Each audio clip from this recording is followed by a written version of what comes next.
السلام عليكم ورحمة الله وبركاته. واتسلامنتين دمانتين صاحبي قبل يويلل أضيال ماموين every person and maanta waxaan qaadanaynaa present perfect tense in past voice. waa very important one. and inta aanan gudaha u gelin casharka waxaan ku leeyahay Al-Nur Academy ku baro luqadda Englishka si online ah muddo kooban muddo gaaban iyo qiimo jaban. wixii faahfaahin kala xiriir numberka halkaan ku yaalo. Absolutely waxaan rajeynayaa intii ka horeysay inaad soo fahanteen. kana waxaa la yidhaha present perfect tense in past voice. labada qaacido midda passive-ka iyo midda active-kan soo hormarinaya. active voice-ka wuxuu leeyahay subject plus has slash have plus pp plus object.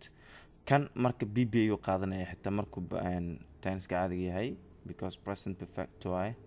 passive-kana waxaa weeye object plus have slash has or has slash have plus pin plus pp plus by plus subject.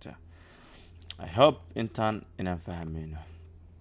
waayahay waxaan u gelaynaa jumladaha oo active-ka ah iyo sida ay u yeelaan. tan ugu horeysa waxa uu leeyahay I have flown plane. Oh sorry, meeshan waxaa ii qoran chef. Oh my god. waayahay waa bedelay markaani. waxoogaa roobna waa socdaa. I have flown plane. diyaaradan ku duulay waa ku buubay. The girl gabadha has taken a pen. qalin ayay qaadatay. Has the man played football? ninka banooni ma ciyaaray. Half the girls eaten mangoes. gabdhaha cambo ma cuneen, cambayaal ma cuneen. So this waxaa waaye waa baartiga active voice-ka ah. ladies marka isagoo passive ah aan usoo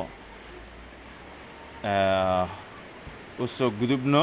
waxa uu leeyahay the plane diyaaradda has been flown waa lagu duulay ama waa maxaan ku irahdaay lagu gudbay. warkaasa waxaan leeyahay has football been played by the man. kubadda cagta ma la ciyaaray oo ninka miyuu ciyaaray. have mangoes been eaten by the girls. cambaha ma la cunay oo gabdhaha ma cuneen. and you guys and girls dhammaantiin aad iyo aad u mahadsantihiin. intaan kulmi doono casharkan kiis kale si nabadgelyo.